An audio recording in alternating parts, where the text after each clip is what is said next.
orang-orang Indonesia sama gereja setan untuk setan itu kan mereka ngaku-ngaku setan. Yang ngaku-ngaku setan. Setan yang sebenarnya siapa? Ya itu yang sambil teriak-teriak nama Tuhan, sambil ngebom, sambil bunuhin. Coba, gereja setan bisa nggak bakarin gereja di Amerika? Nggak bisa. Gereja setan bisa nggak bakarin gereja di Indonesia? Nggak bisa. Yang bisa siapa? Bolak-balik orang Islam. Lebih mengerikan mana gereja setan sama orang Islam? Saya mah dengar gereja setan nggak takut ya, biasa aja. Geli-geli aja.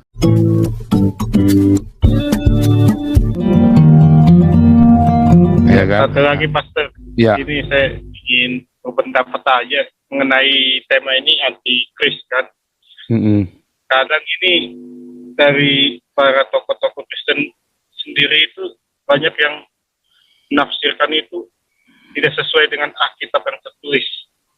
Sesuai dengan Alkitab yang tertulis itu disebutkan bilangan 666.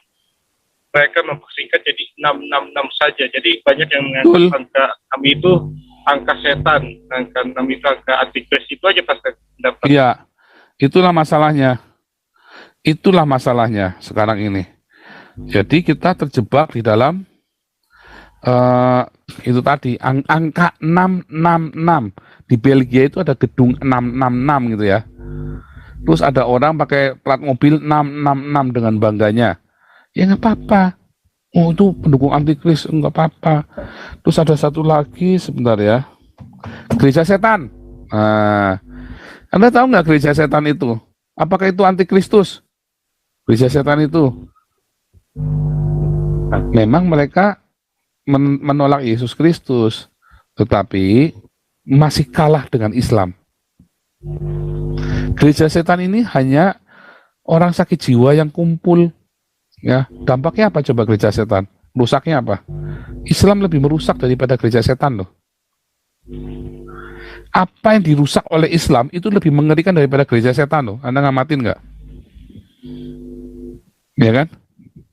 Ya. Apa yang dirusak oleh Islam itu lebih rusak daripada gereja setan merusak loh. Contohnya tanah Arab aja itu hancur lebur, ya kan? Yaman itu hancur lebur sama orang Islam kan? Gereja setan bisa bikin begitu nggak? Nggak punya lah, dananya dari mana? Bisa nggak gereja setan bikin hancur lebur kayak di Yaman itu, hampir rata tanah semua itu ya? Sampai tuh jadi gelombang pengungsi besar-besaran gila-gilaan karena perang sesama Islam. Bisa nggak gereja setan bikin begitu? Nggak bisa. Itu mitos-mitos di gereja karismatik, gereja Katolik. Ya, Anda salah kalau gereja setan itu bilang apalagi bilang namanya Lucifer. Lucifer itu Yesus pun disebut Lucifer kan? 2 Petrus 1 ayat 19. Yesus pun disebut Lucifer loh. Lucifer yang mana nih? Artinya apa? Itu cuma ikut-ikut aja, itu cuma latah.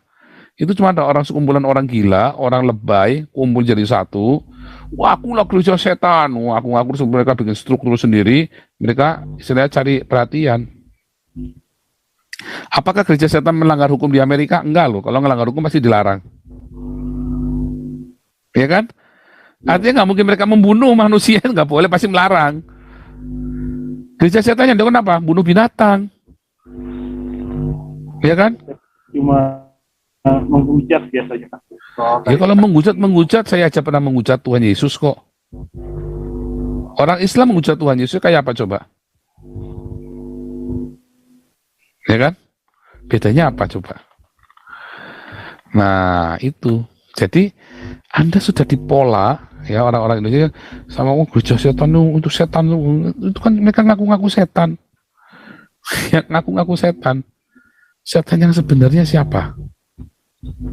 Ya itu yang sambil teriak-teriak nama Tuhan, sambil ngebom, sambil bunuhin. Coba, gereja setan bisa nggak bakarin gereja di Amerika? Nggak bisa. Gereja setan bisa nggak bakarin gereja di Indonesia? Nggak bisa. Yang bisa siapa? Bolak-balik orang Islam.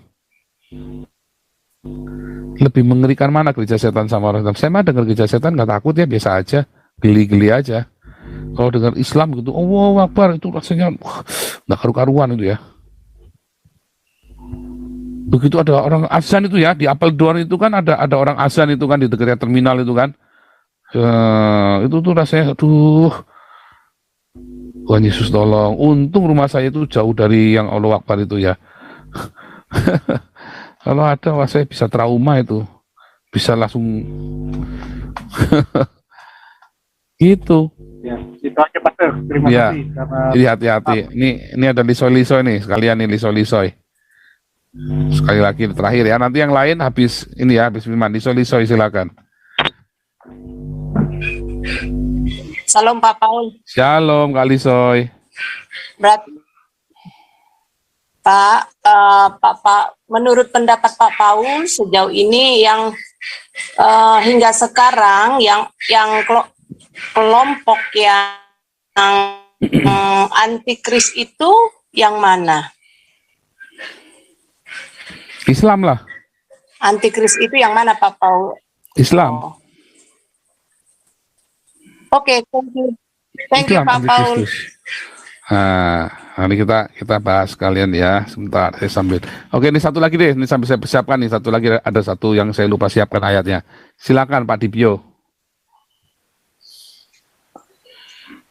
Ya, selamat malam Pak Paul. Ya. Saya akan nanya di Matius 15 Pak Paul. Sebenarnya rangkanya dari 21 sampai 28. Tapi penekanan saya itu di Matius 15 ayat 22. Coba saya bacakan Matius ayat 22. Maka datang seorang perempuan Kanaan dari daerah itu dan berseru, "Kasihilah aku ya Tuhan, anak Daud, karena anakku perempuan kerasukan setan dan sangat menderita." Ayat 23-nya, tapi Yesus sama sekali tidak menjawab. Lalu murid-muridnya datang dan meminta kepadanya, "Suruhlah ia pergi mengikut kita," dengan berteriak-teriak. 24, jawab Yesus, "Aku diutus hanya kepada domba-domba yang hilang dari umat Israel." Ya, jadi pertanyaan saya gini Pak Paul, ini kenapa Tuhan Yesus dalam permohonan doa perempuan Kanaan itu tidak langsung dijawab? Apakah karena ada kaitannya perempuan tersebut orang Kanaan, sementara Tuhan Yesus itu diutus untuk umat Israel, Pak? Terus, walaupun pada ujung-ujungnya Tuhan Yesus menolong juga perempuan tersebut. Kira-kira gimana, Pak? Pendapat Bapak? Sebetulnya waktu itu kan Yesus kan diawali dari Matius 5 kan, aku datang untuk menggenapi hukum Taurat dan kitab para nabi. Yang punya hukum Taurat dan kitab para nabi kan orang Yahudi kan. Lalu Tuhan Yesus ngasih perumpamaan satu, orang Samaria yang baik hati. Orang Samaria ini orang Israel juga bukan, orang kafir, mau dibilang orang kafir tapi mereka menyembah Yehova, tapi juga bukan orang Israel. Ya kan? Nah, mereka dianggap orang berdosa, nggak diakui. Karena udah kawin campur, nggak karu-karuan tuh orang Israel itu. Jadi udah nggak murni lagi, udah nggak jelas pokoknya. Nah, terus perwira Roma. Yang ketiga, tadi perempuan Sirofenisia. Nah, sebenarnya Yesus lagi ngasih tahu ya, bagaimana bangsa-bangsa lain, ya bangsa-bangsa yang dianggap tidak mengenal Tuhan, tetapi mereka punya iman yang lebih besar. Mereka melakukan justru apa yang Tuhan ajarkan. Sementara orang Yahudinya enggak, yang punya Taurat itu. Sebenarnya lagi cerita itu, makanya dikasih ceritanya panjang kan. Orang perwira Roma itu kan juga dikasih narasi juga. Cukup sepatah kata aja, sampai Yesus memuji, iman sebesar ini tidak pernah kudapati di antara orang Israel. Yang perempuan Sirofenisia ini kan juga begitu kan, iman besar sekali imanmu. Ya, nggak ada orang Yahudi punya iman sebesar kamu, ya kan? Perempuan yang perempuan Samaria sama yang orang Samaria itu juga sama kan? Artinya apa? Artinya seringkali bahkan di dalam gereja saja orang-orang yang bukan Kristen, yang tidak pernah ke gereja tapi percaya Yesus dan mereka melakukan apa yang Yesus ajarkan. Contohnya Gus Dur, ya kan? Bagaimana seorang Gus Dur ya berani mempertaruhkan hidupnya dan seluruh keluarganya dan reputasinya ya untuk membela rakyat kecil sesuai dengan ajaran Tuhan Yesus, ya kan? Nggak populer loh langsung Gus Dur itu kan, tapi dia bilang mumpung saya jadi presiden, saya punya power, saya lakukan apa yang saya yakini. Orang gereja berani nggak berani, Gilbert aja nggak berani kok, ya kan? Hilbert aja nggak berani. Akhirnya semua pendeta-pendeta pun akhirnya malah ikut mengusung khilafah kan. Itu ya, jadi justru banyak orang-orang yang dianggap anak iblis. Justru yang melakukan kehendak Tuhan. Orang-orangnya sendiri enggak, anak yang katanya di gereja saja enggak. Wah, itu mengerikan ya. Wah, saya kalau cerita itu kok jadi serem sendiri ya. Karena yang di dalam gereja saja belum tentu diselamatkan loh. Anda yang rajin ke gereja tiap hari, tiap minggu belum tentu selamat loh. Kan firman Tuhan sudah jelas ya, Matius 25, kalau Anda nggak diakonia, Anda masuk neraka loh. Langsung auto neraka itu. Ya kan, kalau Anda nggak diakonia, Anda tidak memberi tumpangan, tidak ngasih makan, tidak kasih minum, auto neraka loh itu. Artinya iman Anda bohong-bohongan. Anda kelihatannya datang ke gereja percaya Yesus, oke tunggale gampang. Nah itu kita mau cerita hari ini. Ya, kenapa kita harus berdiakonia, bermarturia untuk mempersiapkan diri untuk masa-masa antikristus itu? Serem kan? Wah, serem. Jadi itu maksudnya seperti itu Pak Dibyo. Ya. Oke, Pak. Bukan rasis ya Pak. Bukan rasis Tuhan Yesus. Enggak, Ya. Justru itu lagi tunjukkan ini loh, dicongorkan sekali loh di depan matanya orang Yahudi ini loh. Ini orang, kamu anggap kafir loh. Dia nggak punya Torah loh. Tapi aku datang menggenapi, dia percaya loh sama saya. Nah kalian malah nggak percaya. Kan gitu kan? Sama kan? Ketika kita berdiakonia, yang mencaci maki kita siapa? Orang Islam? Ada nggak orang Islam mencaci maki diakonia kita? Nggak ada loh. Yang caci maki siapa? Orang Kristen loh. Orang Kristen. Diakonia Damaris yang mencaci maki orang Kristen sendiri loh. Ada nggak orang Islam mau bubarin Damaris? Nggak ada. Orang Kristen sendiri loh yang mau bubarin loh. Ya kan?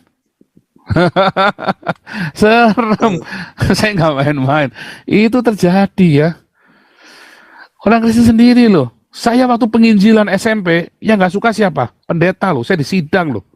Tiap minggu pasti kita dipanggil sama PKGS. Di Tegal itu ya waktu itu. Persekutuan Doa Sion dulu kita itu. Tiap minggu kita dipanggil, disidang, dimarahin. Saya pernah dimarahin sama guru saya di SMA Negeri 1, orang Kristen gurunya udah meninggal ya. Saya dimaki-maki habis-habisan di pinggir jalan. Bapak bayangin. Ya nggak suka orang Kristen loh ketika saya penginjilan. Ya kan? Orang Kristen yang nggak suka Anda penginjilan. Makanya disuruhnya berdoa saja kan Anda kan. Nggak ada disuruh penginjilan, disuruh diakonia di gereja, nggak pernah. Pernah nggak gereja Anda nyuruh diakonia? Basa-basi. Wah persiapannya lama sekali kalau mau diakonia berbulan-bulan sambil ngasih rekening bolak-balik. Padahal rekening gereja saja masih banyak. Ya kan? Malulah sama GKI yang katanya nggak ada Roh Kudus. Apalagi sama gereja Katolik yang katanya nyembah patung. Lebih malu lagi. Harusnya orang gereja karismatik ini malu loh sama orang Katolik loh. Yang nggak ada Roh Kudusnya itu. Yang justru melakukan perintah Tuhan Yesus. Ya kan? Gereja Katolik kan justru melakukan perintah Tuhan Yesus kan? Berdiakonia gila-gilaan. Dananya gereja Katolik sebagian besar kan berdiakonia itu. Coba Anda amatin deh keuangan gereja Katolik. Saya ngamatin udah lama ya. Itu membuat saya heran. Ya, membuat saya heran. Kenapa gereja-gereja karismatik yang katanya penuh Roh Kudus malah nggak kayak gereja Katolik? Nggak ada gereja karismatik yang kayak gereja Katolik hebohnya diakonianya. Belum pernah ada satupun. Saya lihat ada gereja karismatik yang hebohnya diakonia kayak gereja Katolik. Nggak ada lah. Ada nggak satu pendeta gereja Kristen Protestan yang kayak Mother Teresa? Nggak ada lah. Sekuku hitamnya aja nggak ada. Ya karena nggak ada. Nah, nggak ada. Ya. Serem ya. Oke, kita akan masuk ya dalam pembacaan firman Tuhan. Kita akan berdoa untuk firman Tuhan terlebih dahulu.